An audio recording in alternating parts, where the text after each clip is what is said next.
Mr. Chairman, we are now live, so you may proceed whenever you're ready. Due to COVID-19, Committee of Adjustment public hearings are being conducted virtually by electronic means through WebEx Webinar, an online digital platform, and streamed on the Toronto City Planning YouTube channel. Participants who have registered in advance will be able to make their presentations to the committee using WebEx Webinar, which is moderated by city staff.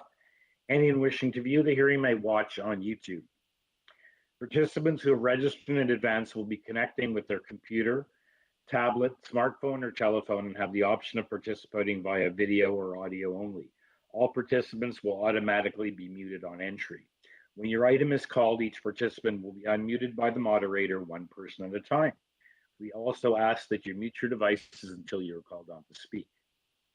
Those participating by video appearance will be temporarily upgraded to panelist when your item is being held.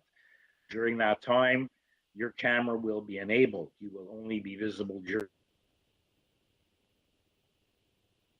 other times. Your video will be disabled and you will be reinstated as an attendee. Committee of Adjustment staff will share presentations submitted in accordance with the written submission deadline.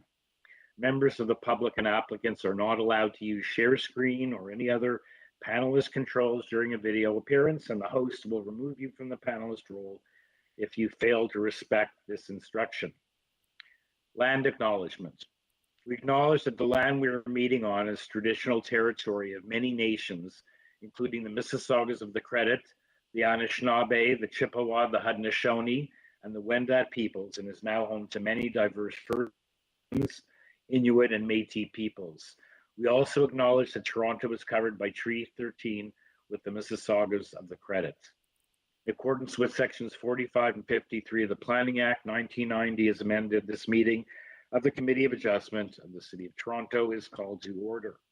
The Committee of Adjustment considers variances from the provisions of the zoning that apply to the property, permissions to extend or alter lawful non-conforming uses, and consents to sever properties to create new lots. Anyone in attendance today who wants to receive a copy of the decision of the committee on an application must submit a written request for a decision by email. Please ensure that you include your name, address, and email address, because the Committee of Adjustment and the Toronto Local Appeal Body, in the event of an appeal, will be sending notifications and appeal updates by email. If you do not agree with the decision of the committee, decisions may be appealed to the Toronto Local Appeal Body, or in some limited circumstances to the Ontario Land Tribunal. Appeal instructions are set out at the bottom of the decision of the committee. The hearing procedure is as follows. I'll call each item in the order listed in the agenda, starting at item number 17. We don't have any deferral requests that I'm aware of this afternoon, which we normally do first. In making your submissions, where an application is uncontested, the agent or applicant may proceed with their presentation if desired. Where the committee does not require a presentation, applicants are to advise the chair should they wish to speak to the committee. The committee may ask questions and then take the matter into committee for a decision. Each speaker, including the applicant or agent, is given a maximum of 5 minutes to address the committee, and the clock is set up in the room to monitor, and we will comment when you're reaching the 5-minute mark and ask you to wrap up. When addressing the committee, please start off by clearly stating your name and address for the record, and please remember to confine your remarks to the matters outlined in the application. The applicant or agent goes first and makes their presentation to the committee. Please note that the committee may not entertain revisions to proposals made at the hearing today. The committee may decide to defer the application if substantially revised in order to ensure that the revised application is accurate and that all those entitled to notice of the application have been informed of the changes. Support or opposed or concerned with the application will be invited to speak. Committee members may ask questions of each speaker at the end of their presentation. When all speakers are finished, the applicant or agent is given a further opportunity to answer those questions and rebut those issues that were raised by the speakers, not to introduce new information at that time. That will then mark the end of the discussion, and the application is then taken into the committee for a decision. Panel and staff, does anyone have any declarations of interest to declare? on the matters before us on this afternoon's agenda? None to declare. Okay. Okay, in that case, I guess we can start off with first application of the afternoon, which is item number 7. It's an application to convert this detached dwelling into a new triplex. There are 2 variances.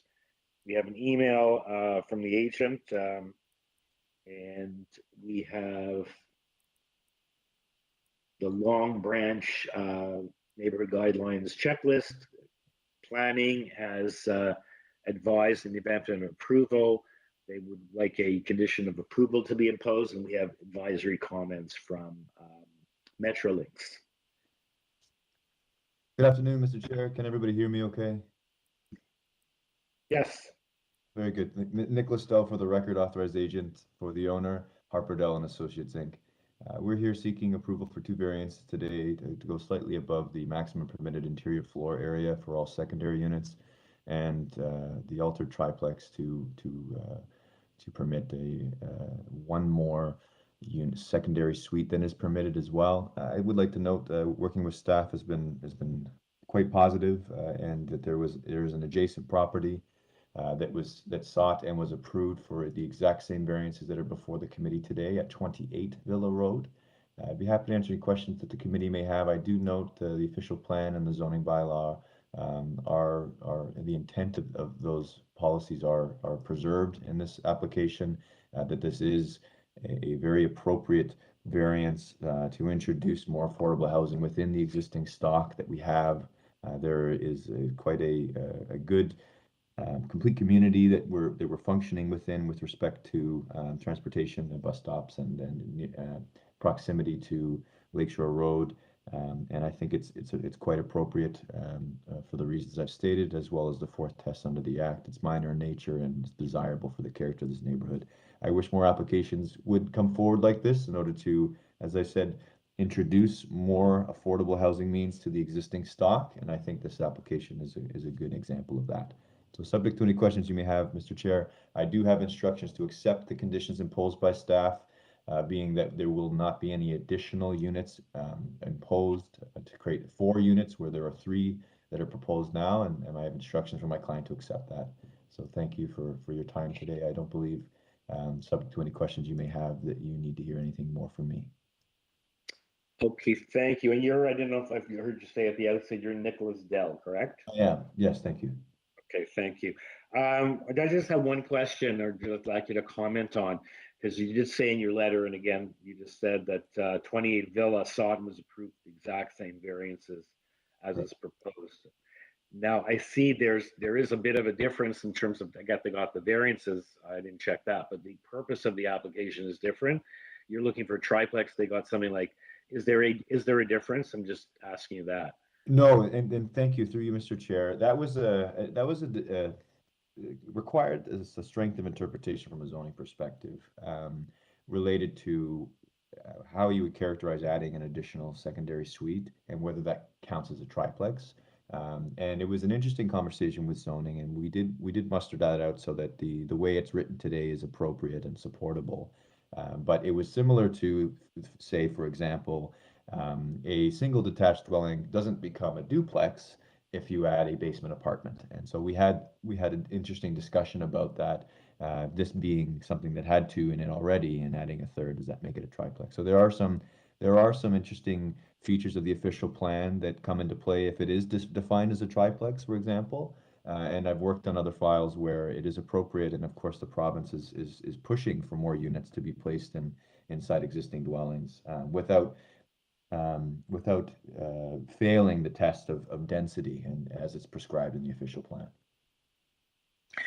Okay, thank you, because I see it wasn't exactly, it was, I think, and you're the one who attached it, actually. Thank you for that. March 9, 2021, right next door, to convert a portion of the existing detached dwelling into 2 secondary suites, I guess the other portion being the primary suite, and yours is just couched differently. So I just threw that open for. Yeah, fair. And zoning. Yeah.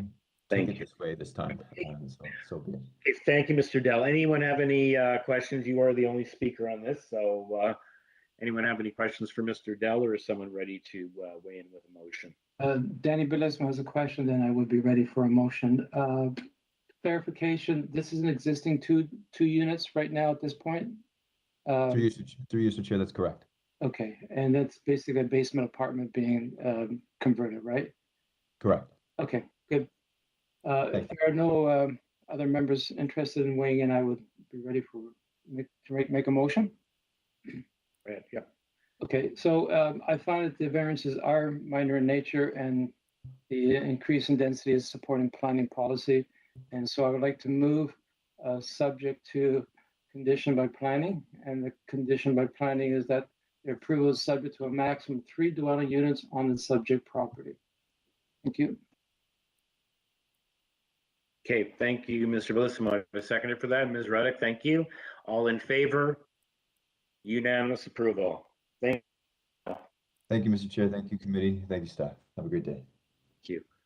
Okay, the next application is 239 Aldercrest, A, B, and C. It's an application to sever, for consent to sever the property into 2 undersized residential lots, and on each side, build one side of a new semi-detached dwelling with an attached garage requiring variance to the zoning bylaw. Before I outline what we have on file, I understand there is an issue, Madam Secretary Treasurer. First of all, the speaker, let's introduce, we have Terrence Glover, the agent, 239 of the subject property. We have a neighbor next door, 237, Kyle Etobicoke, registered as well. Someone's moving around, but in any event, let's hear from Mr. Glover. But Madam Secretary Treasurer, would you like to? So it's come to our attention, we've got some return mail that went out for the consent portion of these applications, and there was no postage on that. So that's the mailroom at the city that didn't add that. And I have a concern that we have not provided proper notice. I did call the applicant, and he's advised that he did receive all of his notices in the mail, but not everyone in the neighborhood has. So I have a concern about proper notice for these applications. Madam Secretary Treasurer, did you say only the consent portion, like the variance portion, did go out? Yes, the only return mail we've received without postage is for the consent application. They don't go out in the same envelope?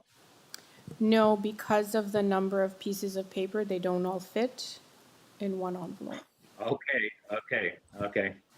Members, and I guess you don't have a, something from the city legal on short notice to, what we can be on this, or the city's position to advise the members.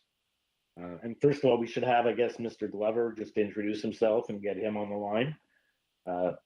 Mr. Glover?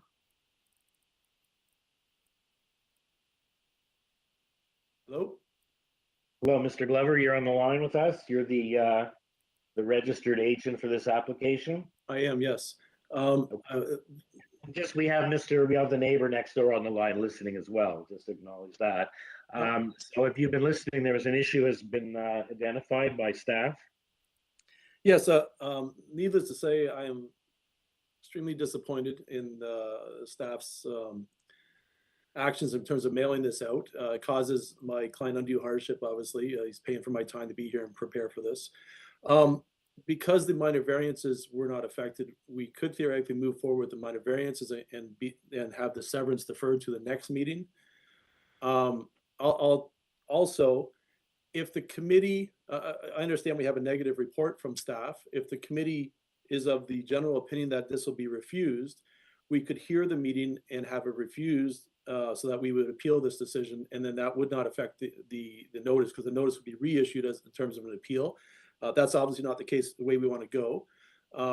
But I also feel that why doesn't make sense to defer this if the committees at this point feels that they wouldn't support this, and then have it deferred for refusal later. So and obviously you can't make a decision until you hear all the presentations. So Exactly. perhaps, Just gonna say that. Thanks for saying that.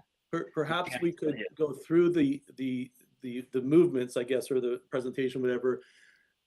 And if the committee feels at that time that they should defer this, we can, or Sir, that's not gonna happen. That ain't happening.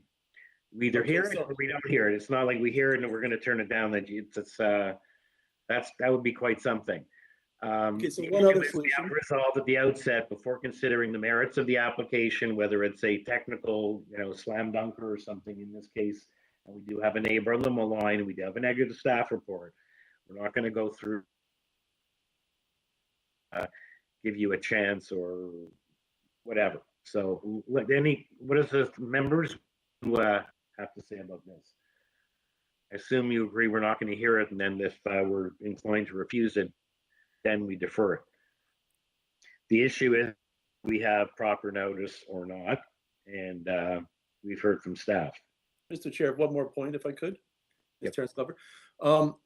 Because this issue is nothing to do with us essentially, and it's an unfortunate error in staff. I don't think it was intentional at all. It does cause undue hardship, and I would ask the committee to consider perhaps waiving the fee for the application, so that it would cover at least some of the costs. Sir, that's first of all, it's not happen. You mentioned the hardship is that your client has you on the line, paying you for this. Another hardship is delay in the project. That's what I see as normally the biggest delay in these matters, whether they have to pay you once or twice. Absolutely. But the issue is the city is not in a position to do that. We're not in a position to do that. Let's stick to the merits. No one's waiving any fees in exchange for delay or having to pay you twice. So let's stick to the issue at hand of whether there's proper notice. Yes, sir. And that's before we look at the merits of the application. Okay, let's not put the cart before the horse. Does anyone have any comment? Otherwise, I leave it open to the committee members to make a motion of whether we proceed or whether we don't proceed. Ms. McCluskey? Thanks. If this were to be deferred, when is the the next date that this application could be seen? November question. 10th. Thank you.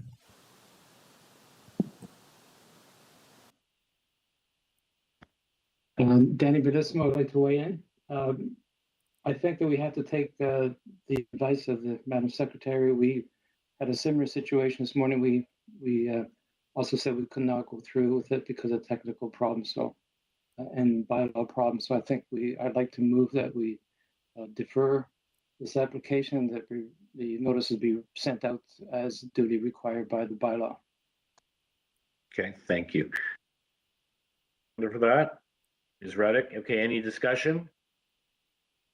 Okay, all in favor?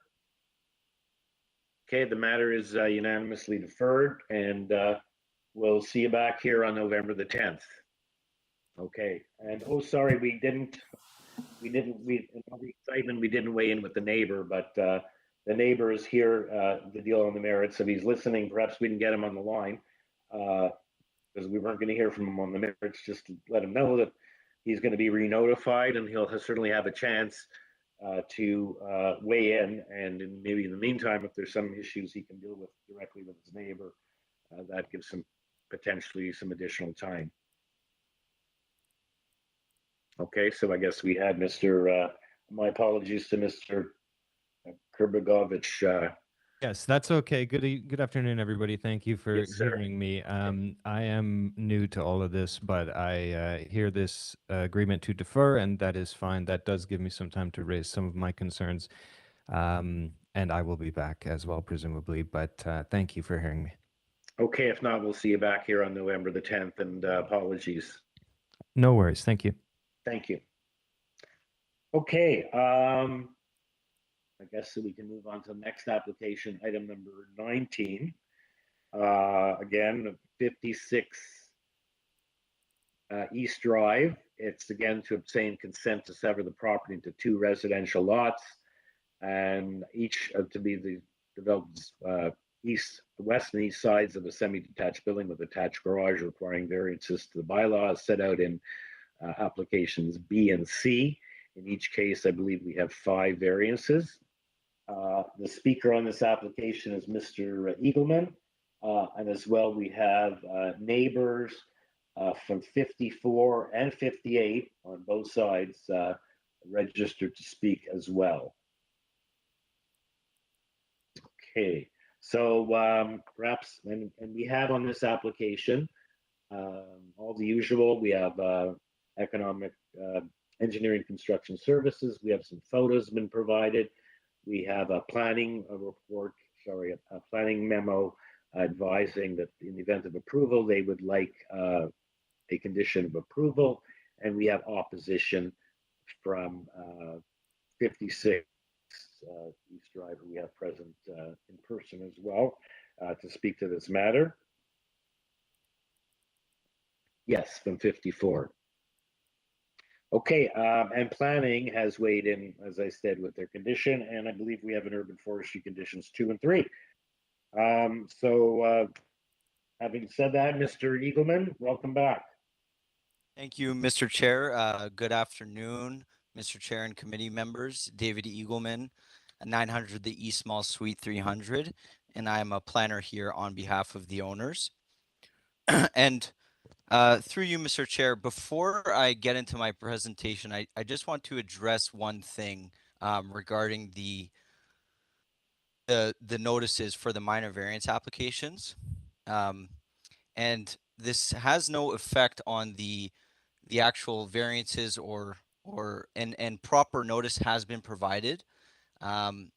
However, there was one issue that I have not been able to confirm with the zoning examiner as of right now. We did try and reach out to confirm, but basically the examiner has identified the maximum permitted height of the main walls to be 7 meters. And, you know, we do have to take what the zoning examiner has identified. However, the specific provision pertaining to this property in regards to the main wall height states that the maximum permitted height of the exterior main walls for a detached house or semi-detached house is the higher of 7 meters above established grade or 2.5 meters less than the maximum permitted height. And in this case, the maximum permitted height is 11 meters, which means that potentially the maximum permitted wall height in this case should really be 8.5 meters. However, again, as I said, I have not been able to confirm that with the examiner, so I just wanted to put that out there. Okay, so you're talking in each case about variance number 3 of applications B and C, where it says the maximum permitted height is 7. You're going to 11 meters from 7. You're saying if you're correct in your interpretation of what you read out, in fact, the increase is from 8.5 to 11, i.e. not as much of a variance. Correct, Mr. Chair. Exactly. Okay. Okay. Okay, so I don't know why you want to do that. Okay, just proceed. Continue, please. Okay, thank you. And if possible, through you, Mr. Chair, if I could just perhaps get that time back, or maybe not. Just I will leave it. continue and I'll take it into consideration, okay? Thank you, Mr. Chair. I don't know why you thought that's something you had to deal with at the outset. It's not part of your presentation, but let's not belabor the point. Just let's go. Okay, thank you, Mr. Chair. Through you, Mr. Chair, I would, before getting into the variances, I would like to note that we have consulted with planning staff and have revised the proposal to their satisfaction, as indicated within their report issued for these applications. The recommended condition from planning staff is acceptable. I have reviewed the ECS report issued for these applications, in which ECS and Transportation Services indicate they have no concerns or objections, and the recommended conditions from ECS staff are acceptable. I have also reviewed the Urban Forestry Memorandum and find the recommended forestry conditions to be acceptable as well. So regarding the proposed consent, the proposal is to sever the existing lot into 2 new lots with frontages of 6.86 meters each and an area of 197.07 square meters for part 1 and 196.45 square meters for part 2. The proposed lot frontages and lot areas are compliant with the minimum required lot frontage and lot area of bylaw 569/2013 and are consistent with the existing character of the neighborhood. There are many similar semi-detached dwellings on the street and within the neighborhood, which have similar lot characteristics as the proposal. Similar lots in terms of frontage and area form part of the character of this neighborhood, and the proposed new lots will respect and reinforce that existing character. So the both proposed semi-detached dwelling units require the exact same variances. So I will deal with both variances for part 1 and part 2 together. In regards to the proposed FSI, the additional massing will be distributed over three floors, and the proposed FSI results in an increase of only 51.3 square meters or 553 square feet over what is permitted as of right. There are a number of dwellings on East Drive which consist of 3 stories, and the proposal will be consistent with that existing character. The proposal is also compliant with the maximum building length, building depth, as well as all landscaping requirements, which further demonstrates that the massing will be in keeping with what is contemplated by the bylaw.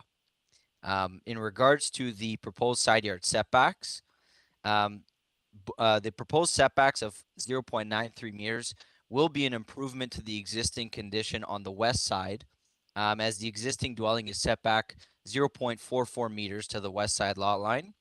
And the proposed side yard setbacks will be in keeping with the existing character of the neighborhood, as there are many single and semi-detached houses on the street and within the neighborhood with reduced side yard setbacks.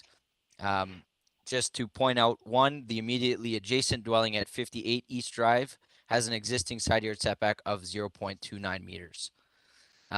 Regarding the proposed main wall height, which is a variance which I think needs to be addressed, is that that is measured to the top of the roof at the 3rd floor. And that 3rd floor is set back from both the front and rear main walls, and is set back 3.21 meters from the front wall and 4.89 meters from the rear wall. This design specifically mitigates any potential impacts associated with a main wall height increase, and excluding the 3rd floor, the main wall height is 8.56 meters, which, if my interpretation is correct, would be 6 centimeters greater than what is permitted as of right. So just given the time, the setbacks, just quickly in regards to the rear deck, front porch, and front stairs, those are all related to the setbacks to the proposed lot line, and all those setbacks exceed the minimum requirement to the dwellings on either side, the existing dwellings on either side. Okay. So I'm of the opinion that this proposal fits in with both the existing and planned context.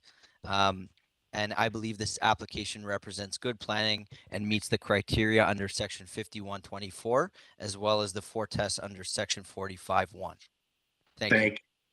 Thank you, Mr. Eagleman. I just want to point out that, staff echoes, whether you're right at 8.5 or a 7, they feel that it's supportable, especially because it's set back from the front and rear main walls regarding this. And that's actually the condition that they're looking for. So I think you're, whether you're right or not is sort of academic, at this point. Looks like they're okay with it. Having said that, let's see if anyone else has any questions for you before we hear from both adjacent neighbors. Danny Bedismo has a question. Is it possible for staff to put up figure 15 from the revised planning junction report that the applicant has provided? I just have a question for the applicant. It's figure 15 in the revised planning justification report.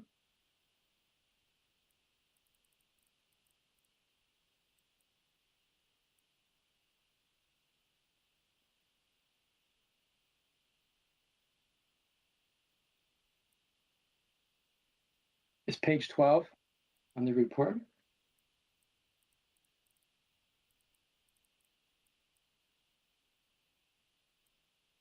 It's a photograph of the characteristic homes in the area.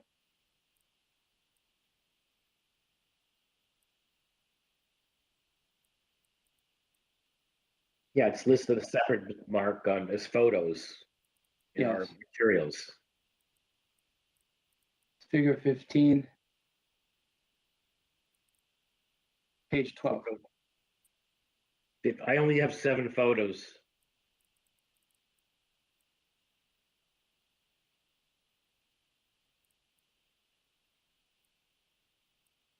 Mr. Bellissimo, can you help? What are you looking for? I only see 7 photos in my package. No, it's part of the applicant has submitted a report. It's called the Revised Planning Justification Report. And I've read that thoroughly. I just have a quick question. Through you, Mr. Chair, Mr. Bellissimo, I myself did not submit any planning justification report, so perhaps it could be another file that you are looking at. Yeah. Well, sorry, it is. I take that back. You're correct. I skipped over to the next one. My apologies. Thanks for clarifying that. Go ahead. Okay, so no questions. So, okay. So you don't have a question. No one else has a question. So now we have to, I don't want to lose track. Now we have to hear from the neighbors. So the first neighbor is a gentleman who's written in a letter, Marcel Nelson at 54 East Drive. Hello, committee, and hello, Mr. Eagleman. So I carefully listened, I revised and looked at your application, and I just listened to your commentary. And one comment that you made really struck me was that it's in fitting with all the other dwellings on the street. And my question to you is, on what side of the street are those dwellings located on? I would posit that those 3-story buildings give onto the south side of the street, which gives onto a ravine, basically, a valley. And so there's not the same enclosing effect that your proposal is putting forth. So that's my first one. I would question this idea that, it's in keeping with the rest of the neighborhood, in that there are two sides, there are 2 sides of the street, and there's, the characteristics of each side of the street are quite different. Secondly, my question is, again, I'm very new to this. I'm not a real estate lawyer. But I assume that bylaws are in place for a reason. And my question to you is that, a lot of these variances, it's not, again, I don't want to be I don't want to block things. I want to be practical. I want to be pragmatic. However, a lot of these variances are quite significant, and there are quite a few of them. So for instance, the one that, I'll let my other neighbor speak to his side. But, when it comes to rear platform, it will be located 0 meters from the east side lot line. And the recommendation is 0.3 meters, and the proposed front porch will be 0.1 meters from the east lot line, whereas the required minimum is 1.5 meters.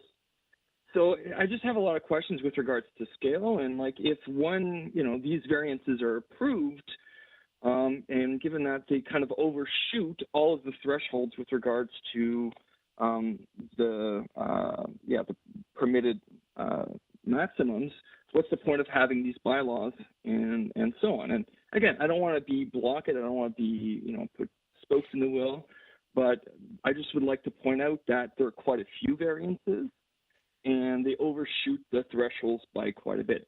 So I have no problem with the splitting of the lot. That's fine. What I do have a problem with, and what I do have questions regarding, is just the sheer scale of the building. And on that note, I'll bring my comments to an end. Thank you. Okay, thank you, Dr. Nelson. Does anyone have any questions for the speaker? Okay, so the applicant will respond in due course after we heard from the your other neighbor on the other side at 54, who is Luis Etobicoke. That's correct. Thank you very much, Mr. Chairman. Thank you very much, Mr. Clark. Welcome. I hope everybody is listening to me correctly. I could not concur more with Nelson and the other neighbor on the fact that the nature of the neighborhood on the north side and on the south side of the street are completely different. And I had the opportunity of submitting a letter of objection as well that you will be able to see in the file. But my main observations are regarding the depth and the length of the property, and also the height of the property. As you will see in my letter, I have side windows on on the side of my property facing this new property, and because of how close this new building is going to be, and those windows at the moment they are facing, they are above the one floor awning of the porch of the existing house. Nevertheless, if the building like this is going to be built, obviously the windows are going to be entirely blocked, and with that, obviously, not only lighting and lighting and ventilation will be completely obscure there. That is one point. The second one that I wanted to bring to your attention, besides all the little details that I put in the letter, is that one thing that we will need clarification is how deep is going to be the third floor in order to know how obscure my property is going to be. And for that, we will need clarification on the issue that the gentleman from the company was mentioning about the height of 11 and 7 meters. We will need some kind of confirmation on that. I completely agree also with Mr. Nelson from the fact that the variances are definitely not minor, they are substantial, and that definitely the nature on the north side and on the south side are completely different. Also, last but not least, what is really important, and that was also mentioned, it is important to be able to service the side walls of both properties, the new one and also mine, where I have not only the windows but also the exhaust from the furnace on the side. And recently, for instance, I had the intrusion of bees in between the bricks that I have to fill out with foam, and for that I had to literally we have to have a space, enough space to be able to service the brick walls on both properties, or to continue servicing those properties. The rest of my observations will be defined in the letter that is already in the file. And I, again, would really appreciate more clarification on all the points that we have mentioned, and specifically on the height and the depth of the construction. Thank you, sir. Does anyone have any questions for Mr. Iturbe? Okay, if not, we'll go back to Mr. Eagleman. And Mr. Eagleman, one point I think both neighbors mentioned, and I just checked your 7 photos. I think the first one from 6, other ones are all on the odd side of the street, across the street. So if you can please reiterate the fact of whether 1.06 times FSI on that side of the street is typical. You did say something that it was sort of typical in the area. And just, I guess, focus, the neighbors are concerned on the height of the platform, and as well, I guess, as their side yard setbacks. You're creating new lots, and like to justify that side yard of 0.93 where 1.5 is required for a semi. Go ahead. Thank you. Yes. Thank you, Mr. Chair. So in regards to Mr. Nelson's comments, and specifically in regards to the dwellings on the south side of the street, so yes, a lot of the new build, similar designed semi-detached houses in this area are on the south side of the street. There are older semi-detached dwellings on the north side, but regardless of that fact, as per policy 415 of the Toronto official plan, the south side of East Drive would be considered as part of the immediate context of this neighborhood. And I fail to see how the south side of the street is any different from the north side in any significant way, and how it could be considered as some sort of different neighborhood. So the south side of the street is a part of the neighborhood. It makes up the character of this neighborhood, and it should be considered for the purposes of reviewing this application. And just in regards to the variances being significant and that there are a lot of them, in my opinion, I would argue that there are not a lot of variances for, especially for a severance. There are only 5 variances being requested. We're compliant with lot area and frontage. As I said, in regards to the FSI in my presentation, we are only asking for an additional 553 square feet over what is permitted as of right. That is a very minor increase. And in terms of the height, we are asking for a variance of 11 meters, but as I said, the third floor is set back quite a bit from both the front and rear main walls. That is 3.21 meters from the front main wall and 4.89 meters from the rear main wall. So the massing of the third floor will be significantly mitigated from both the front and rear. And in regards to Mr. Iturbe's comments, there is no variance for depth of the house, of the semi-detached house. He did bring up the depth and length, but there are no variances for either. We are compliant with the bylaw on that fact. And in regards to his windows facing the subject property, those windows could be blocked by an as-of-right dwelling on the house.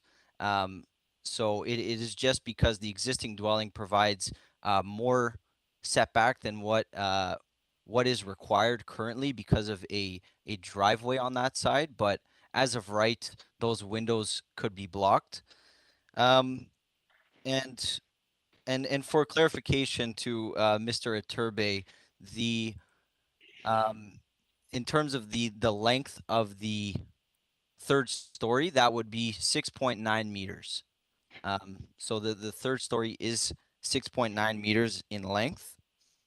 And to conclude my response, Mr. Chair, I am of the opinion that the variances we are asking for here are very minor. And just again, in terms of the number of variances, 2 of them are related to setbacks to the proposed lot line.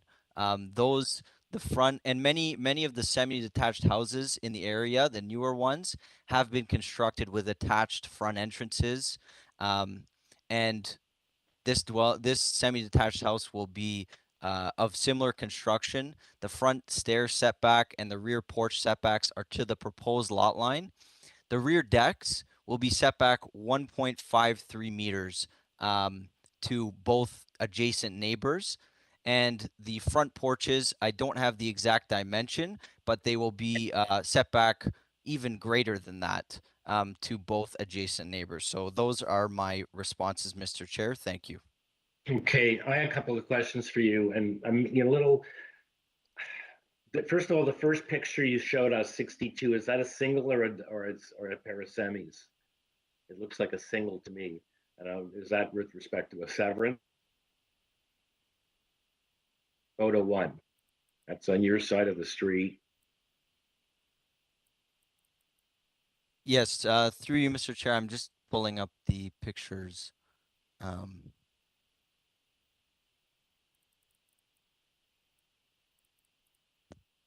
Okay, thank you. Yes, 62 East Drive, the first photo, I believe that is a single detached dwelling. No, so it's a single, and it's not a severance, like you're coming here for a severance and variances. Okay, so then you go down to your other photos, on the other side of the street, which is fair to say are similar lots. Is it are you telling me these are similar GFAs of over 1 times, I think you're at 1.06 or 1.08? Is that similar? And also on the other sides, do they give a similar setback to what you're proposing? That's what I think it comes down to here.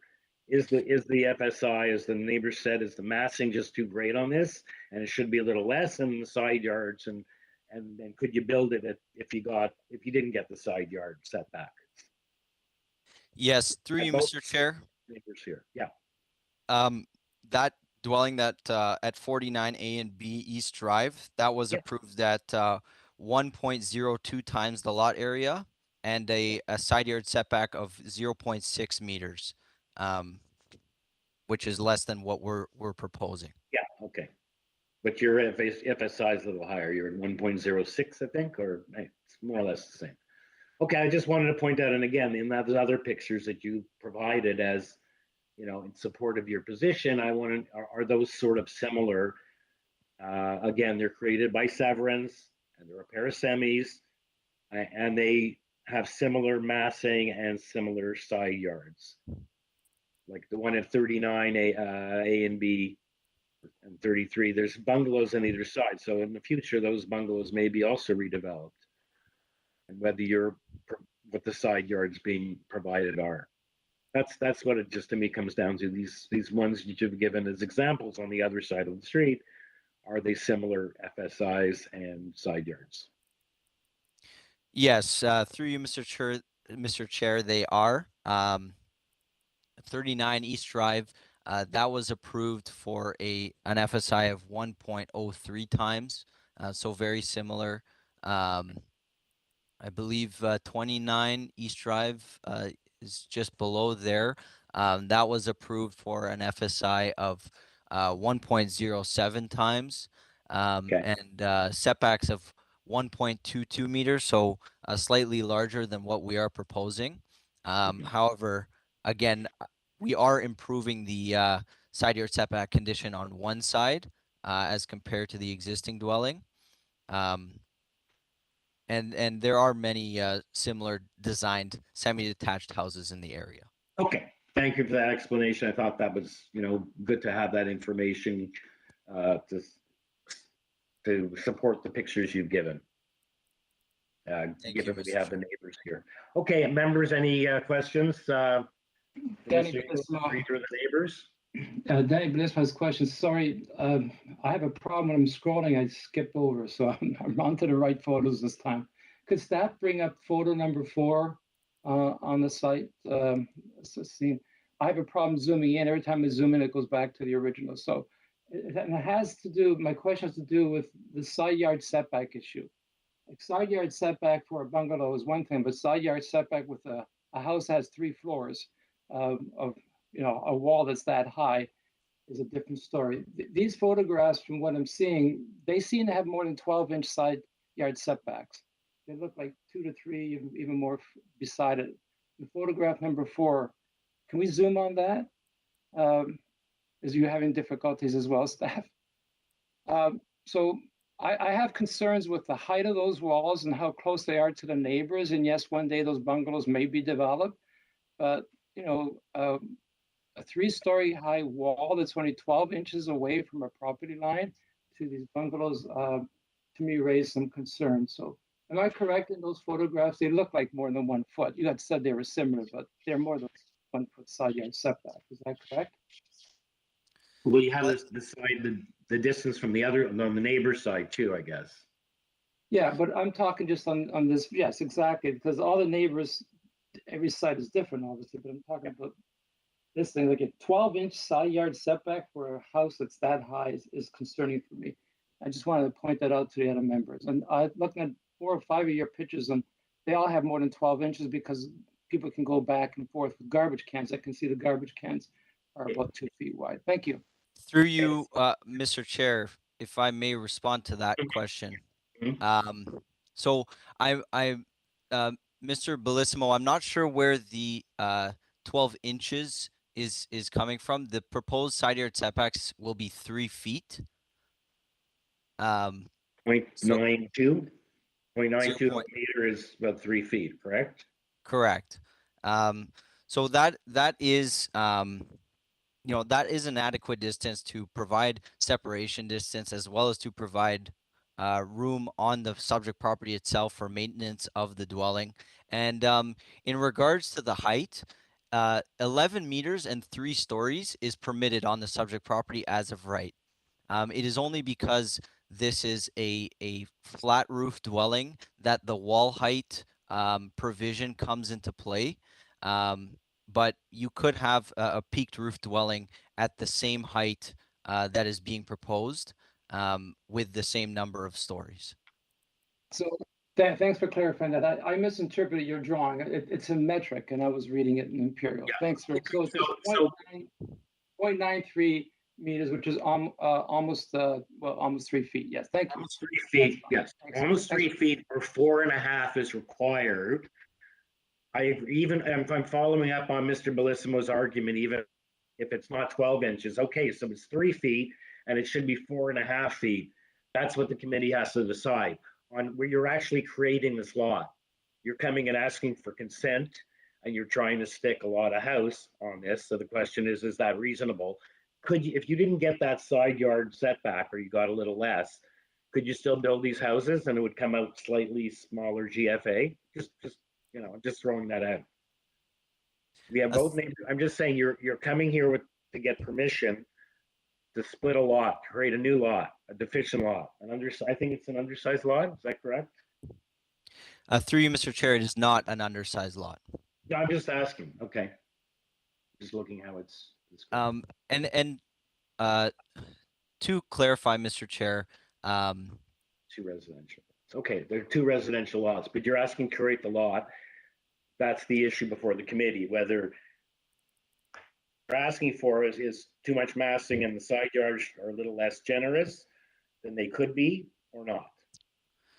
yeah, so through you, Mr. Chair, I would have to consult with the architect to see if it would be possible to increase the side yards in any way, but that would necessitate a deferral, which okay.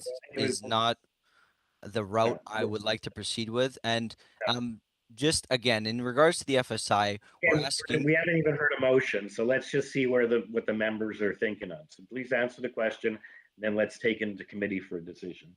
Yes, through you, Mr. Chair. So just again, in regards to the FSI, we're asking for about 553 square feet over what's permitted as of right. And in regards to the side yard setbacks, the average of approvals in this neighborhood is 0.67.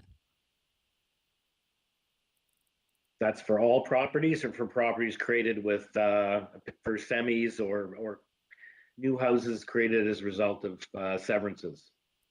Through you, Mr. Chair, that's just for properties that have gone through the Committee of Adjustment process in the last 10 to 15 years within the neighborhood. Okay. And you went that are for consents? Yes. Okay, thank you. Okay, let's take it. Any other questions, or let's take it into committee for a decision, please, with comment or any motions.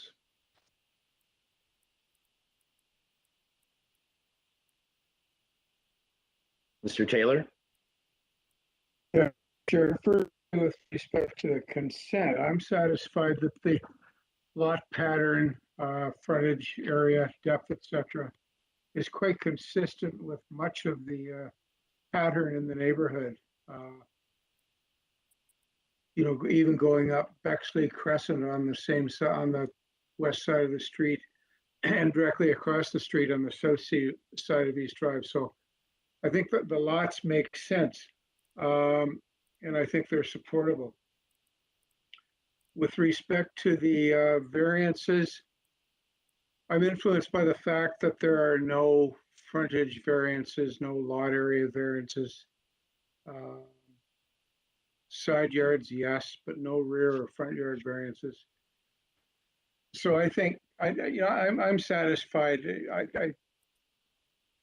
I guess side yards of greater than 0.93 would be ideal, but I think you know, the size of the houses that are being accommodated here are quite reasonable, and because the lots are going to be narrower, of necessity, something has to give, and in this case, it's a little bit on the side yard. So I'm going to make a motion to approve the consent subject to the engineering and construction services conditions and the standard conditions of consent. And I'm going to move approval of the variances on grounds that they meet the 4 tests on with the planning department condition and urban forestry conditions 2 and 3. Thank you, Mr. Taylor. Do I have a seconder for Mr. Taylor's motion?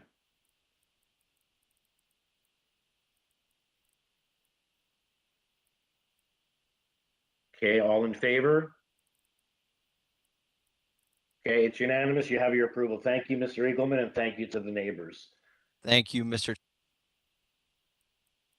Oh, okay, we got cut off. Okay, Mr. Eagleman, we'll see you again. Next application is item number 20. 1765 Keele Street. It's an application to construct a second-story rear addition. There are 4 variances. We have a presentation. We have a location map. Parking. We have a parking location map. That's what I meant to say, not planning. We have Councilman Ziada wholeheartedly in support. And we have, and also enclosing letters of support from neighbors. This matter was deferred from April 5th, 2022. And we also have, yeah, that's what we have on this. And there's one speaker, we have 2 speakers. We have the agent, Mrs. Evangelista, as well as Cesar Palacio in support. Why? Hello. Hello. Good afternoon. Good afternoon, Mr. Chair. Members, I'd Evangelista on behalf of the owners of 1765 Keele Street. Would you like a full presentation, or do you want to go to questions? Members, we have Mrs. Evangelista's presentation materials with pictures all attached. You just get that on the screen. Do you have any, would you like a presentation, members? Mr. Chair, I'd certainly like to hear some rationale for the almost doubling of the FSI. Okay. Okay. So what we have in front of you, the building, and if you refer to my submission photographs, you'll see that what we are proposing and what is existing is one and the same.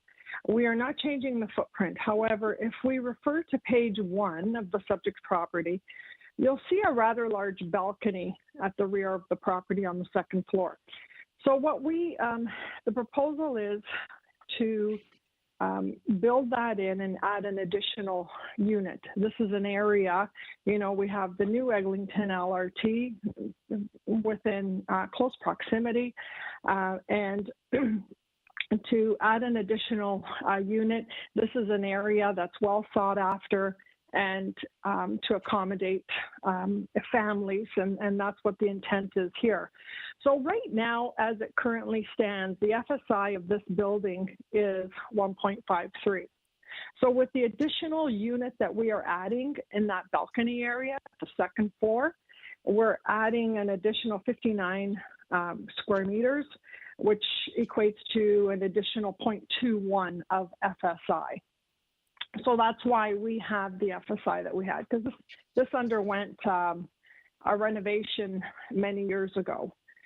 So what we're proposing, so the application in front of you will result in no change to the physical character of the neighborhood, as the proposed alteration is consistent with the surrounding neighborhood.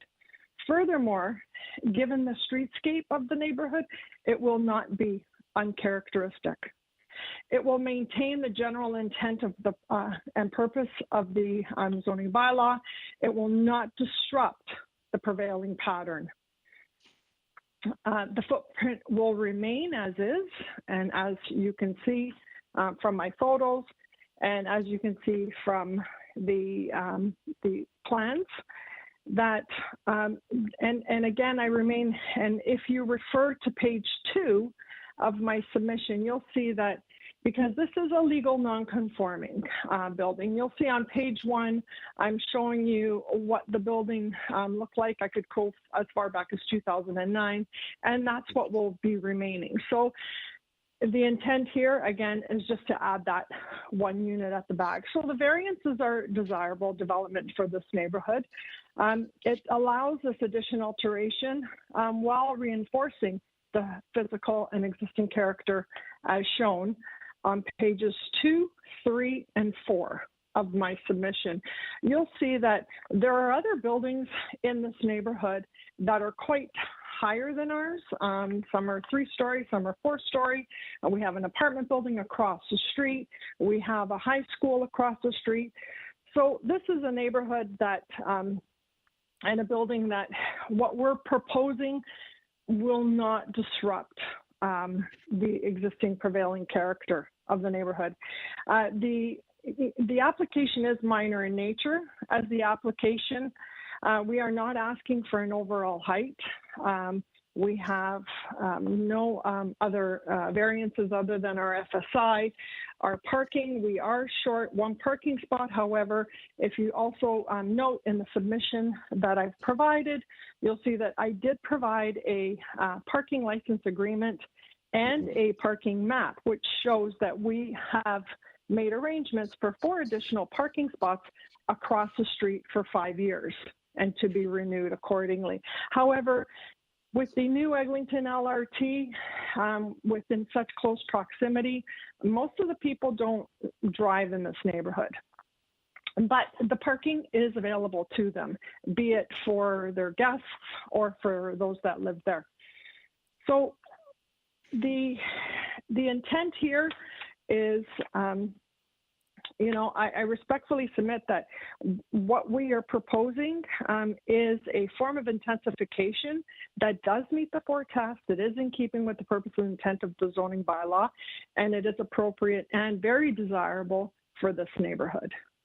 And I am open to any questions that you may have. Okay, so very important to know we are already well above the permitted GFA on this. It's a very Mr. Chair, through you, Mr. Chair, and to the members, planning has not commented because again, this is on KEELE Street. It's a main arterial road, and I understand that, you know, it is, you know, this is an area that, you know, in the years to come will probably be re-reviewed. But at this time, planning, we've worked, as you see, we've deferred a couple of times in working with planning to get an application, to come across an application that they would feel comfortable with. And through you, Mr. Chair, and to the members who see that planning has not written any report adversely against this application. Okay, thank you. And I see we have Cesar Palacio here to speak in support. Chairman, is at this point, given the presentation of... You have 2 devices open. We're getting an echo. Let me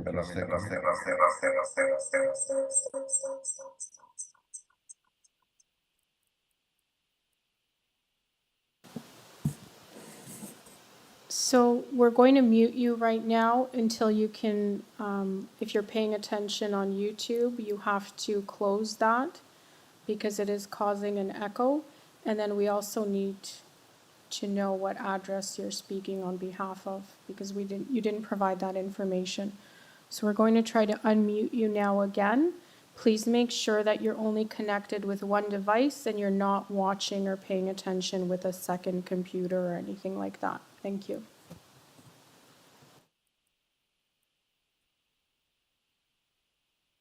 withdraw my comments. The comments from Ida were right on. So, Mr. Palacio, we cannot hear you properly because you are connected twice somehow. So you have to stop watching on YouTube, like close it completely, because otherwise we'll not be able to hear you properly. We're going to try again now.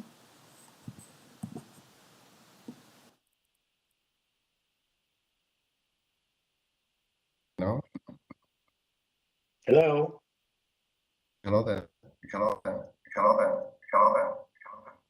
I'm going to sign in again. Mr. Palacio, I'm not sure. I see you're the agent on the next application. So if you can please hang up, call back. I'm not sure we need you for this application. That's just fine. looking at the variances, we're of a very small FSI. The city is interested, we're adding a dwelling unit, so 3 dwelling units is reasonable. The 2 parking spaces deficiency, we've shown a parking agreement across the street, so I don't see this as being a very complicated application that we need Mr. Palazzio's. I don't know if he's a neighbor, I know he's a former counselor, but I don't know what he's adding to this. Mrs. Evangelista, can you help out here?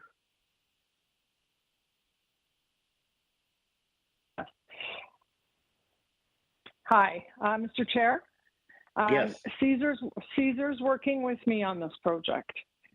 Okay, so I'm just wondering Okay. what he's going to this, other than, he's not a neighbor, he's part of the development.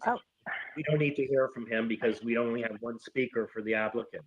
So if you tell me he's working with you, I don't know what that means, but he's not a neighbor, he's not a city official anymore. More to reinforce. Okay. We need to hear Probably from more to reinforce. Yeah, we need to hear from him on the next application. In the meantime, let's see if committee members have any questions for you. Mr. Evangelista, so we don't waste our time. Mr. Bellissimo, you have a question for Mrs. Evangelista? I have a question just for clarification, then I have a motion if there's no further questions from members. This site is a corner lot and then behind is a laneway. Is that correct? Is that what I'm seeing at the site survey, your building footprint presentation? It's surrounded by streets, 2 sides and a laneway on the other side, correct? Through you, Mr. Chair, Member Bellissimo, you are correct. There is a laneway behind us and a street. It is a corner lot. Because I was zooming in and it was getting all blurry. So, so if there are no further questions, I'm ready for a motion. Given the fact that this is an addition to the rear of the house, of the building, and is next to a laneway, and there's 2 streets on the other side of the corner, I find the impact is very minimal to the surrounding neighbors and isn't characteristic of the re-intensification of the area. So I would like to move for approval of the variance under minor in nature. I don't believe there are any conditions. Is that correct, Mr. Chair? Correct. Correct. No conditions. No conditions. That's what I thought. So that's my motion for approval. Okay, thank you, Mr. Bellissimo. A second, Mr. Bellissimo's motion. Mr. Taylor, thank you. All in favor? Okay, you have unanimous approval, Mrs. Evangelista. The application Thank you, has Mr. been- Chair. Thank Okay, you, and, Mr. Chair, members. Thank you. Okay, we now have to find Mr. Palaccio because he's the agent on the very next application. Resolve that it was more than an echo. It was just I couldn't deal with that. So 110 Industry Street. It's an application to permit the existing open air outdoor storage facility, and there are 2 variances under bylaw 1-83. We have the 2 variants. We have a landscape plan. We have Councilor Nunziata in support. We have conditions from planning. They want any approval to be 3 years with an LC to cover landscape works. We have the minutes from this matter was deferred from the February 10th, 2022 hearing to consult. So we have the minutes on that and the materials that was filed back in February, as well as we have a letter from the immediately adjacent property, Burglar Developments. Don't see an address on that, so perhaps we can hear from them on that. Yes, we have, I believe, the neighbor at 100 Industries, so I assume it's that's the address, 100. Got that from the speakers list, and there we have it. So let's turn things over. Mr. Palazzo.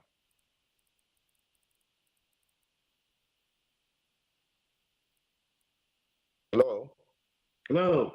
can you hear me now? Welcome. Can you hear me now?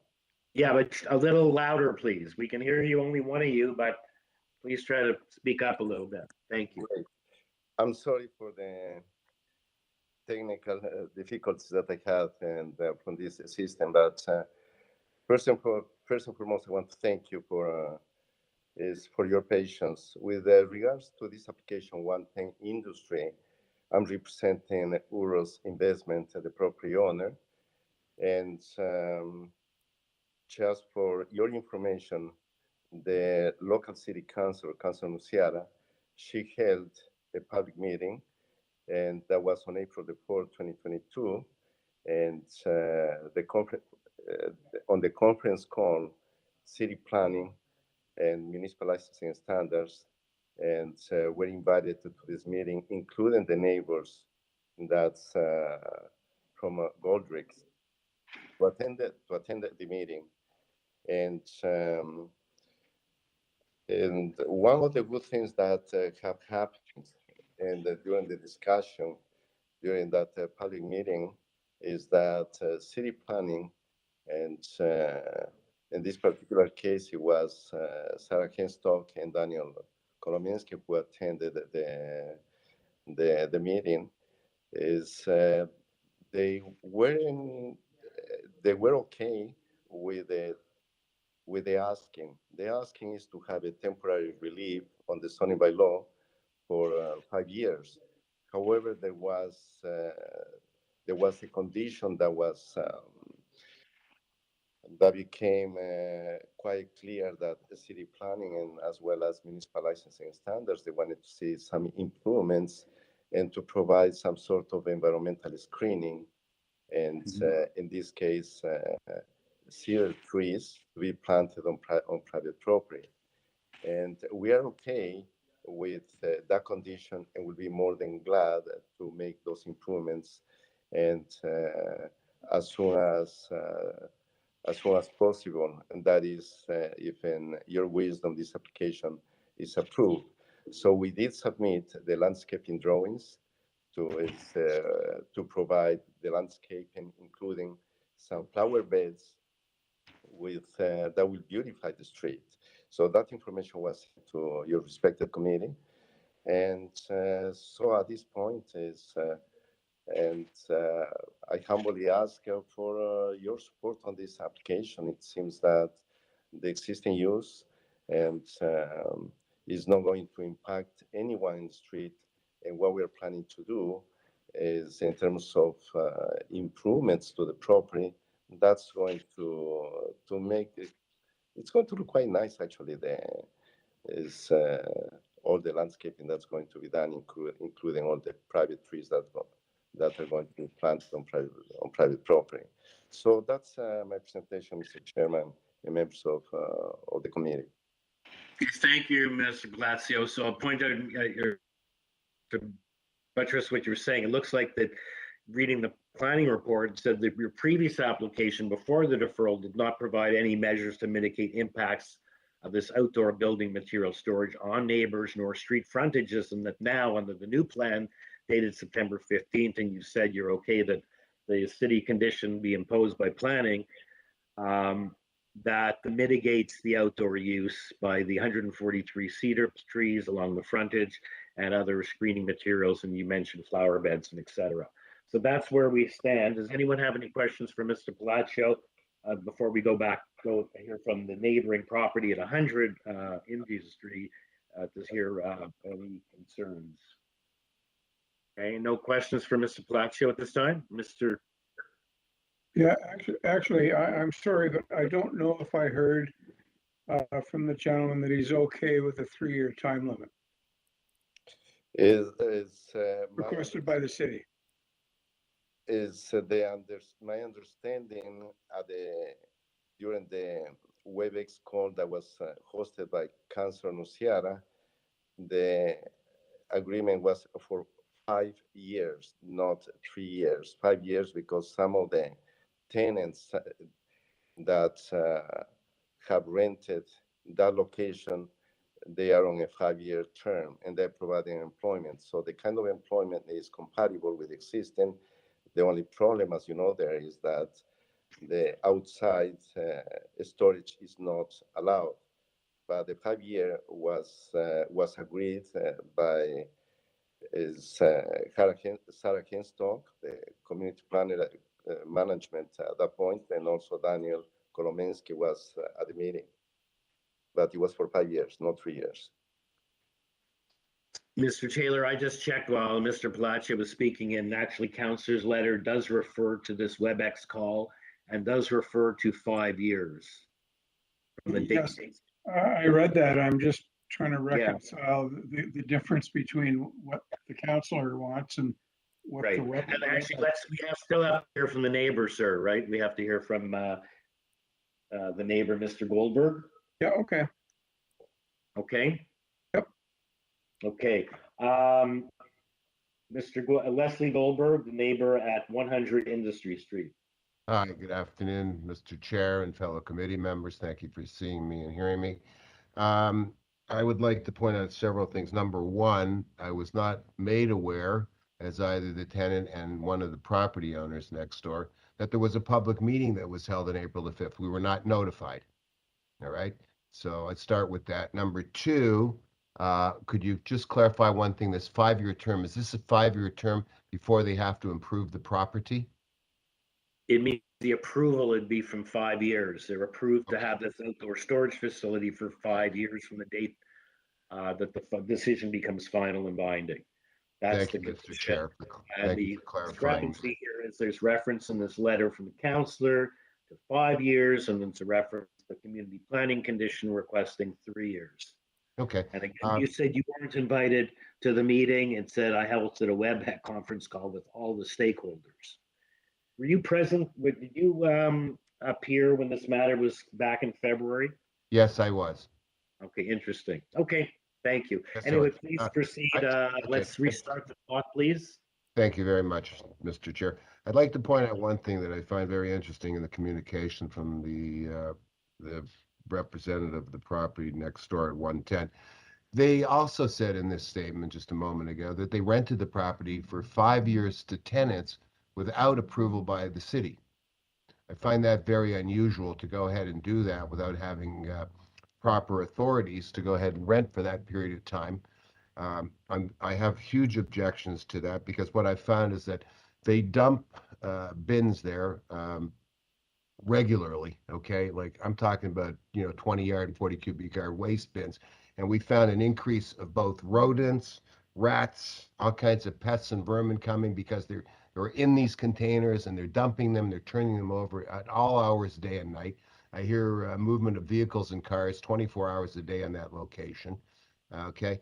The area is zoned for premium or prestige industrial. Yes, sir. Just if I can interject for a second, what business do you carry on next door? I manufacture food packaging, pharmaceutical packaging, and cosmetic packaging, and I have to protect from the farm to your face and everything in between. And I can't have a step up of pests or vermin. I can't have the noise and the pollution. I can't have this is like an ongoing thing here. And they went ahead and did this. Also, when I've asked them to clean the property, they fight with me and yell at me and don't cut down the trees and I wouldn't say trees, the shrubs, the bushes. They yell at our vice president here. They've been more than unkind to work with and do business with in any way, shape, or form. Okay, I speak for also not only a tenant of the property but also one of the property holders, and Yeah, like that's a good thing to know. What's your relationship to this? You're a tenant or you're an owner of the property? I am a tenant of the building. First of all, my company is Goldrich Print Pack. We've been in business basically since 1953.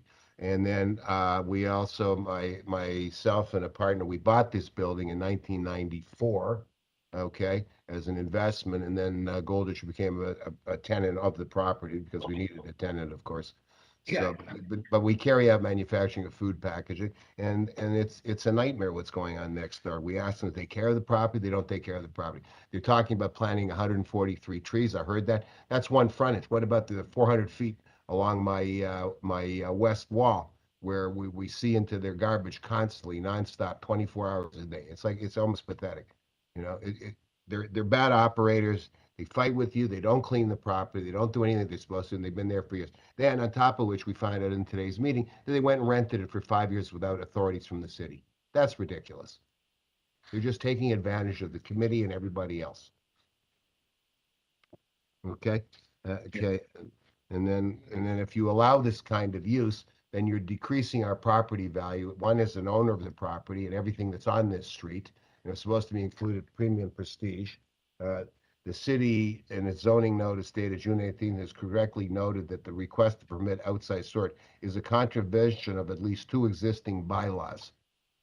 Okay, so I mean, I don't have to tell you what they are, but if you want, I can read them to you. They're bylaw 1-83, section 13. Yeah, I don't think it's not necessary. We have actually this. It shows that this is not a permitted use, and the issue is in terms of extending whether for 3 or 5 years. How do you impact the other people who are there? Running a business that may be a cleaner business that is impacted, and they rented in this area or they bought property in this area on the basis that it wasn't going to be outside storage. No, they bought property originally. The owner was, I think, it's the Portuguese group of people. Originally, we're going to build a building there, and they since decided not to. Okay, but if people are in this zone, or is it reasonable for them to have this use next door? I think that's what the committee has to decide. Yes, I agree with you, but I don't, in my humble opinion, I don't believe what they're doing is reasonable, and it affects us. You finished with is that the end of your submissions, Mr. Goldberg? So you're a tenant, you're also an owner of the property. Yes, sir, Mr. Clark, and also just want to make sure that the letters that we sent in objection are noted in the records. Okay, and you were. So I'm sorry. Anyway, okay, thank you. Does anyone else have any questions for Mr. Goldberg, or we'll go back to Mr. Palacio for his rebuttal? Okay, Mr. Palacio. Can you please respond and find out why Mr. Goldberg, a representative of 100 Industry, 110 Industry, 100 wasn't invited to this WebEx meeting? I can categorically assure you that he was invited to that meeting. I have seen the invitation that was sent, but simply they didn't attend. For whatever reason, I have no idea. With regards to the issue of cleanliness and maintenance, Joe Magales, the Director of Municipal Licensing Standards, attended the session and the meeting, and all the files started because of the complaints from the next door neighbor, and the city issue notice of violations. So one of the things that we are committing to do, Mr. Chairman and members of the committee, is to do the maintenance of the property, to keep the area clean and tidy. And part of it is the screening with all these environmentally friendly and trees and flower beds that are being proposed in this prestige and area of employment. So I think that that's going to create a tremendous improvement, and we are committed to do the maintenance and municipal licensing standards. They have clearly indicated, and they indicated during that meeting, the WebEx call on April the 4th, that they are going to monitor this property and over again to make sure that there is full compliance, and we're willing to do that, Mr. Chairman, members of the committee.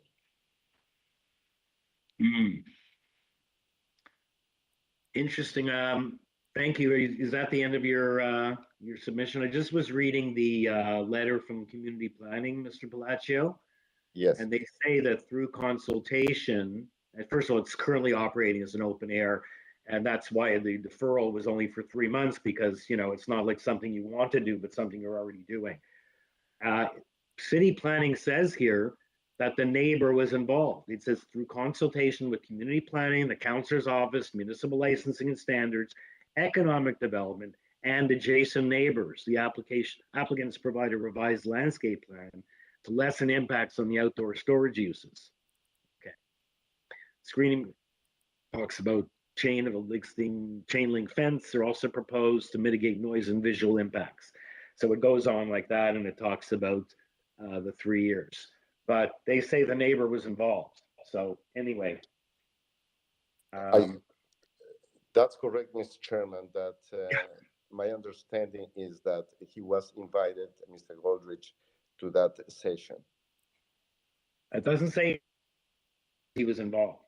Anyway, members, any questions? Either Mr. Goldberg or Mr. Palacio at this point, or else let's take it into committee for a decision with commentary, please. I just want to say that I was not invited. I did not participate. I also have conferred with my partner that owns the building. They were not invited. Nothing was sent to Burglar Development Corporation. Nothing was sent to Goldrich Print Pack. And yet you were mentioned in the minutes quite prominently as being, you were going to oppose to the deferral. So I hear that. yeah, thank you. Any further questions, or are we ready for a motion?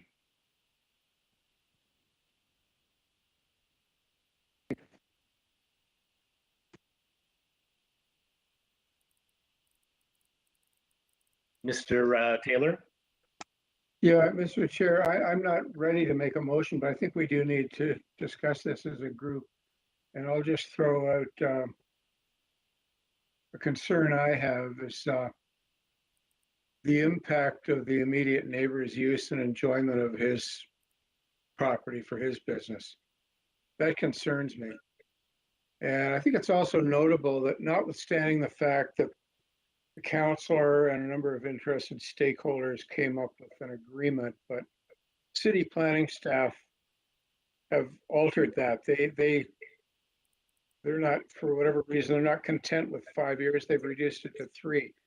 So clearly their thinking is eventually, and the sooner the better, this open storage will cease and desist. So again, not ready to make a motion, but that's my thinking. And I'd like to hear other views on it. My view is, you know, it's one thing to allow someone some temporary relief, especially if there's no other, you know, no other use or no ready to step to the plate and put a prestige employment building. But we have to look at the other people who either bought or rented property there, whether it's reasonable for them to assume. Perhaps they could have bought, you know, areas and built a building in areas that permit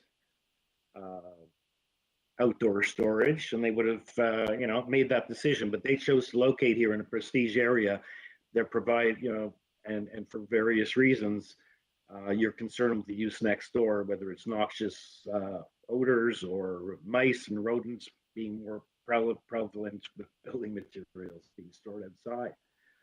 So that's my issue, that it's one thing to give a temporary approval, but you have to look at the impact on the neighbor. And I think the impact on the neighbor, who clearly was present when this matter was before us in February and did not participate for whatever reason, and the other parties talk about agreement being reached. Well, I don't think that. Okay, thank you.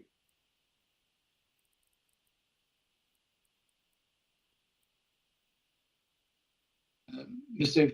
Clark, Mr. Clark, could you repeat the last 2 sentences of your? I couldn't hear you, Hustani Bellissimo.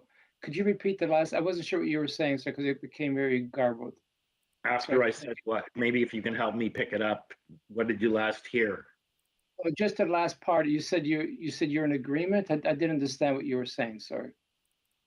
I'm saying that I believe there's more an impact on the neighbor who purchased property and built a building and rented property in an area where he didn't anticipate having outdoor storage. So though it's amenable and it's very nice to provide some temporary use where there isn't anything else being done, but you have to look at the impact on the other people and what they were entitled to anticipate to have next door to them when they made that decision.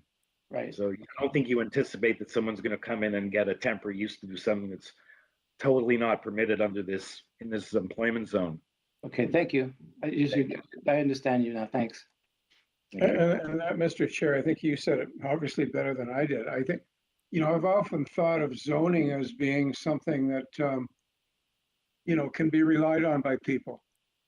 And outdoor storage is not permitted in this zone. It's just not permitted. Okay. Someone, You prepared to make a motion so we can move on, I guess, and they can always, this matter likely go to appeal. Well, okay, I'll table a motion. I don't think that this proposal for a use that is not permitted by the employment zone meets any of the 4 tests under the Planning Act. And I move refusal. Okay, thank you. Seconder, Sophia Roddick, thank you. All in favor? Okay, the matter is unanimously refused. Thank you, Mr. Palacio. Thank you, Mr. Goldberg. And perhaps you can have some discussions and come up to some solutions, or perhaps not. Okay, our next application then is item number 22. This matter was deferred from July 14, 2022, 59 Hardwick Court. And it's an application to construct a new attached garage with 4 variances. We have a cover letter of planning, had conditions of approval in July when this matter was before us, but they wanted variance 5 reduced or refused. So we have the minutes from the previous hearing before us. Planning in a recent memo dated September 22nd, 2022 is recommending refusal, I believe, unless that's the other application. Is that correct? We have a refusal recommendation on this application, or am I confused? No, we don't have a refusal. Sorry. We only have a cover letter. That's on the next application. Because we have the same one in the additional material. So forget it. That's for 23. So for 22, all we have is urban forestry condition number 1 and a cover letter and the minutes from the previous hearing. So, Mr. Chair, we do have an issue with this item.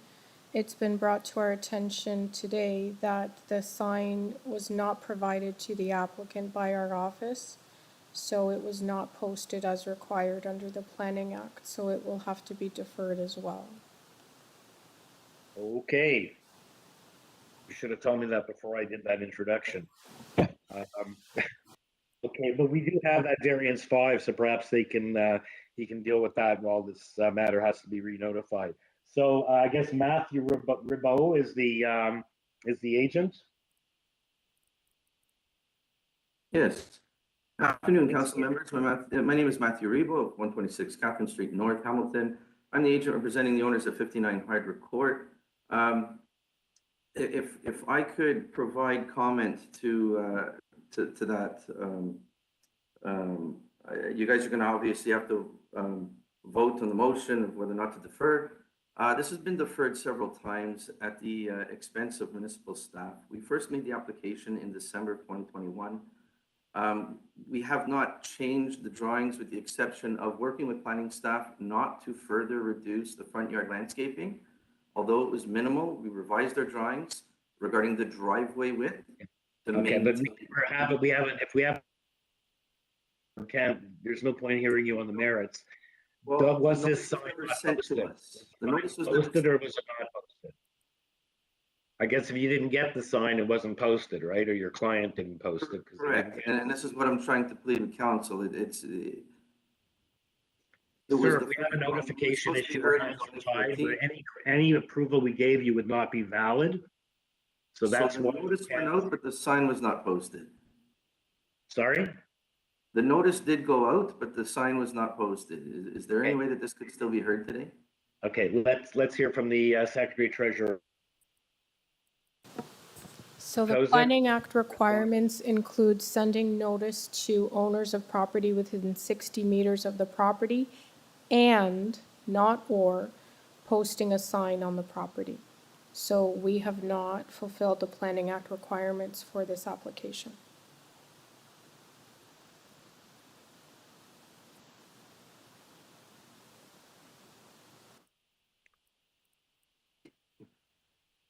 Mr. Ribot? Yeah, I understand. I mean, there's nothing that I can do about it other than ask, is it possible that somebody confirmed that we will in fact get the sign sent to us so that we can post it for the next hearing? Again, this is at the expense of municipal staff as to why this isn't being heard yet again. sir, are you you're a planner? No, architectural designer. Okay, because have you gone to committee? I guess, I don't know. Oh, several times. Saw each other last It was week. sent and your clients posted it, but if you didn't get the sign, trying to put blame here, but it happened and we can't hear it today, so we'll try to get you on the next available. Not try, I'm asking, how can we confirm that we will get that sign sent to us? It's in the normal course. Madam Secretary Treasurer? So it will be added to the hearing for November 10th. And if you don't get the sign at least 2 weeks before the hearing, then you have an opportunity to contact our office, but hopefully that won't happen again. I do apologize for that. So that if you don't get the sign 2 weeks prior to the hearing, you can contact us and we'll have time to still provide you with that information so that you don't encounter this problem again. My last question would be, is there any other possible way that we could be heard sooner than November 10th? Unfortunately, that's the next available hearing date that we have.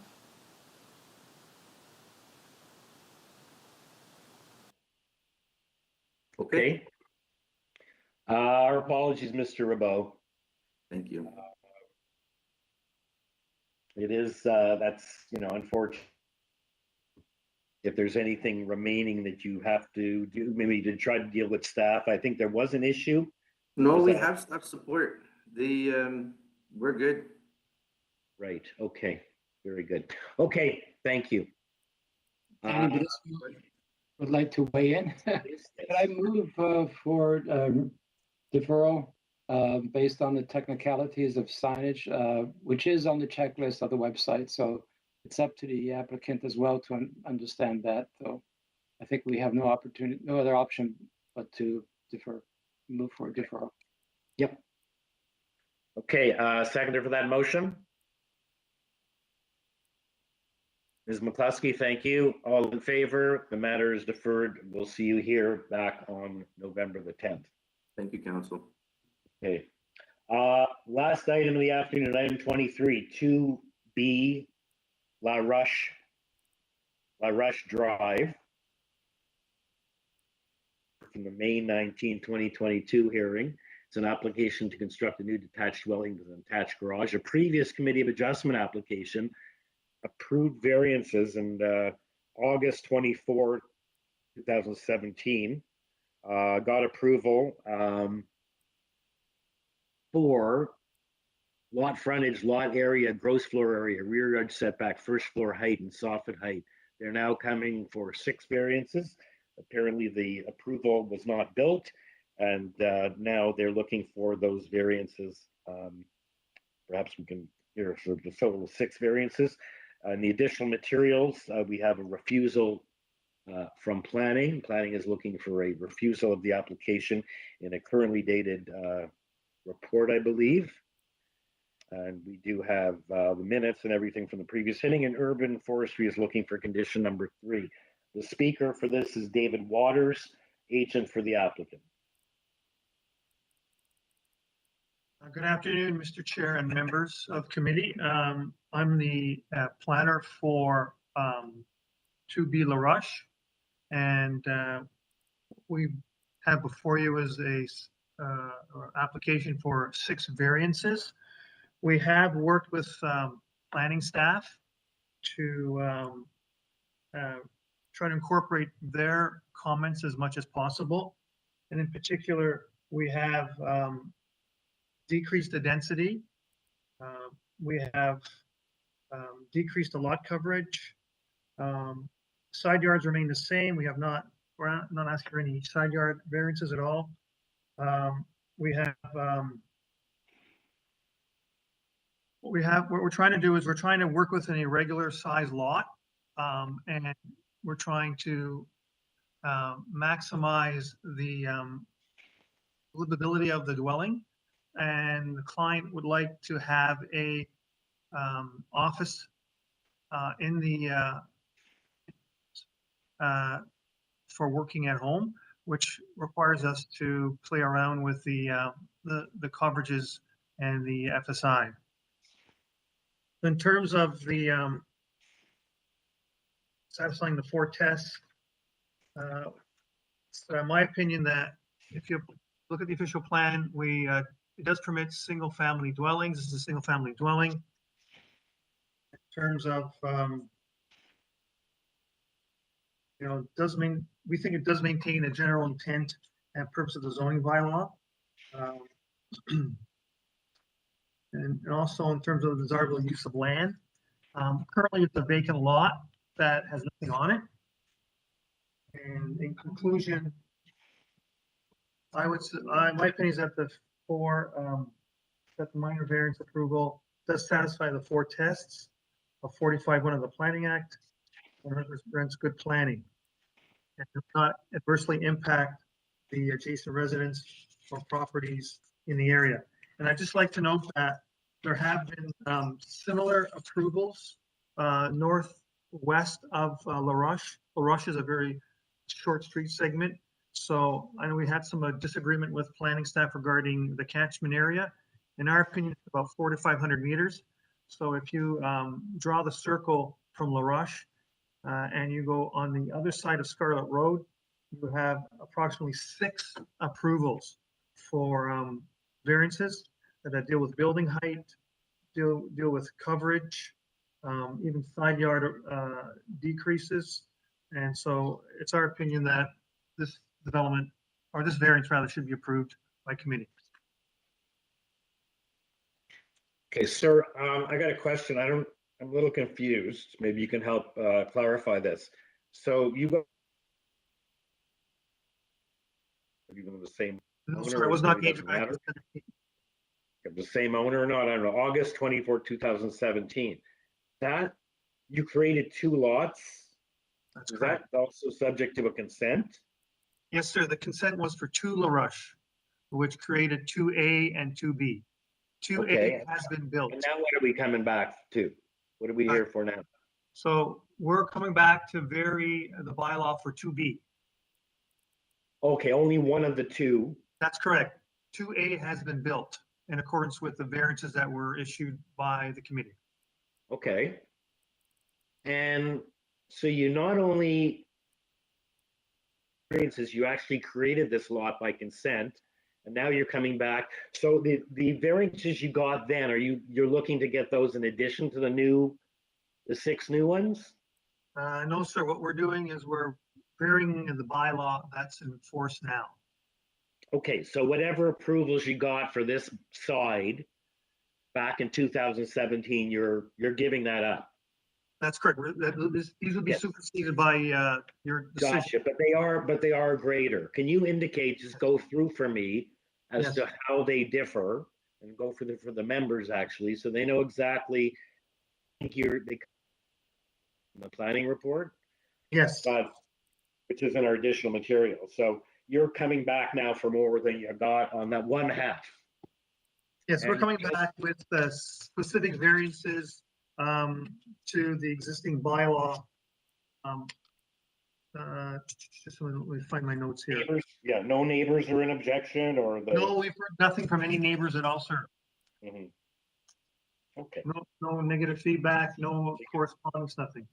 So I don't think I've ever seen this before. You got consent, you built one of the 2, subject to the variances you got, and now on the other side, and typically they're sort of, mirror images of one another. At least that's what I normally see. I don't know if that was to be the intent. And now you're coming back to get further changes from what you got last time when you got. We're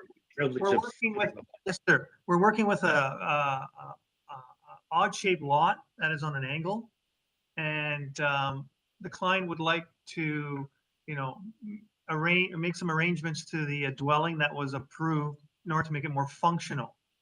Yeah. Okay. But they created this now you're complaining you have an odd shaped lot, but they created the lot. That I'm not sure. Sorry, I don't like the word complain. We'd like to work with what we have. Okay. Okay, thanks. Okay, other members, does anyone else have any questions or? because I wasn't quite clear, so I'm glad I know this now, that we have the one half that we're dealing with and the other half is built. That's correct, sir. Okay.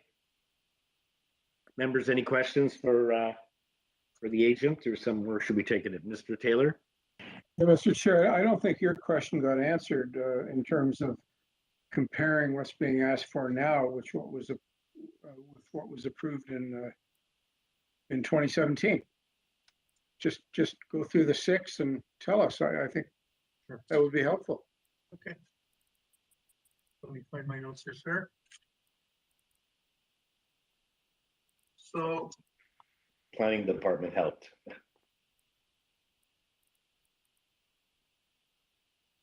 So we're asking for a front yard setback of 5.49 meters.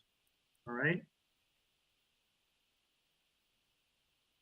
What about variances 1 and 2? For 1 and 2, we're looking for variances for 1 and 2. I believe there were variances issued back in 2017 that did modify 1 and 2, but not to the extent that we think is appropriate to support this dwelling. Can you not tell us the extent of the difference? Hang on, sir. Okay, variance 1, you're asking for 45.4% coverage. What did you get approval for in 2017? They had 0.65. I'm reading from the planning report. I'm seeing this. So they were allowed 0.65. They're now at 0.79. They brought it down. They had the other iteration in May. That's why they made changes. The planning doesn't think there's been enough that's been changed, and they still feel it's only minimal improvement to the requested variance. The overall built form and massing are an overdevelopment of the site. Okay, so that's variance 2. What about variance 1, coverage?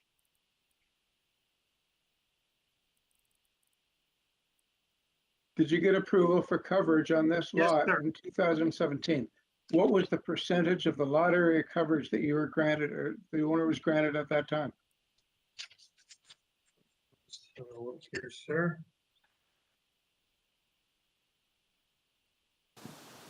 They did not get a variance for coverage. Yeah, so there's no variance now. It's at 45.4%. So there was no coverage variance, therefore they were going to build presumably at 33%. That's my understanding as per the bylaw, yes. Or whatever it was, yes, that's correct. And we heard about variance 2. Variance 3, did you get a front yard setback variance approved in 2017?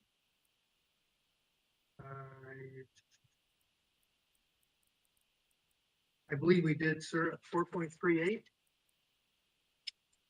Okay, so you want another meter there? Yep. And what we've done there, sir, is the house is angled. So we've pushed the side to the right. Sir, there is no variance for front yard setback in the previous application. It's on your screen right now. Yeah. Anyway, typically, I think what's unusual here is that typically when these things get approved, they were typically built at the same time because it's certainly a lot more economical with economies of scale. So this type of a situation rarely, if ever, and we're talking it's 5 years ago. It's not like it's 10 years ago. It's not last week either.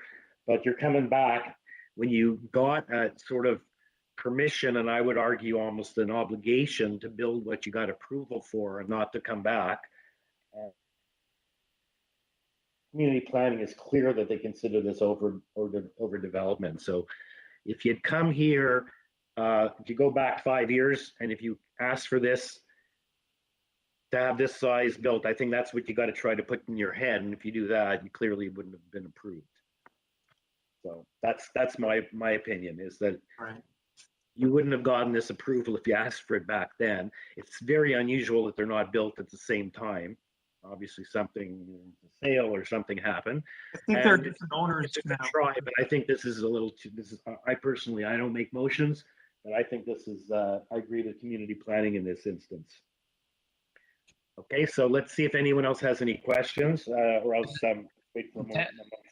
Just Danny Bellissimo has a question. I'm a bit confused as well. Could staff put on the drawing A 1.1, which is the site plan?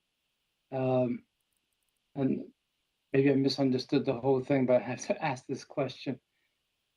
A 1.1. Can you zoom in on that? Yeah. So can you explain to me, sir? Yes. The shaded building, that's the one you're coming to us for, right? That dark gray. Yes. And you said there was another building next to it that you severed and you built already? That's yes, that's the one to the right. And so the one to the right, is that the existing condition of what's been built? The one to the right was a result of the consent back in 2017.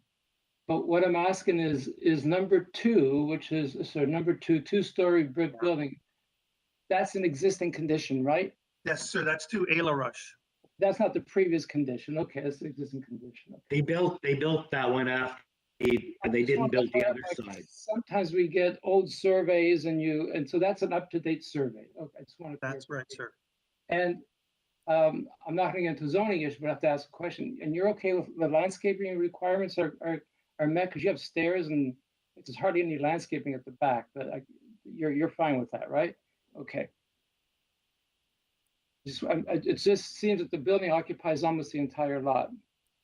So I would just like to note that we did work with planning to move the deck to where it is now in order to increase the rear yard setback. Okay, so you did move the deck. Okay, That's correct. You. Okay, I just want a clarification. I just wasn't sure if we're looking at old surveys or that's existing condition up to date. Thank you. Yeah, the survey is dated December 2021. So is the deck included in the coverage of 45.4%? That's a pretty big compared to when 33 is permitted. Yeah, it's a one-story deck, is my understanding. It's not 2 stories. Okay, and that's included in that number. It's not GFA though. It's not gross floor area. No, I understand. And I'm looking at variance 1. It's included in variance 1. Okay. Anyway, does anyone else have any questions? Danny, you have your answer. They built the other side. That's an up-to-date survey following. Instead of building them at the same time like they normally do, they only built one, and now they're coming back and asking for more. Sir, I can't explain to you the reasons for the lot 2B not being constructed. Mm-hmm. I just thought of something, the community planning, when they're asking for conditions on consents and severance, I think it should be, whether they should say they have to be built at the same time. Most people would do it anyway to save money. Okay, unless they sell the lots off with the approvals. Okay, is someone ready to weigh in with a motion?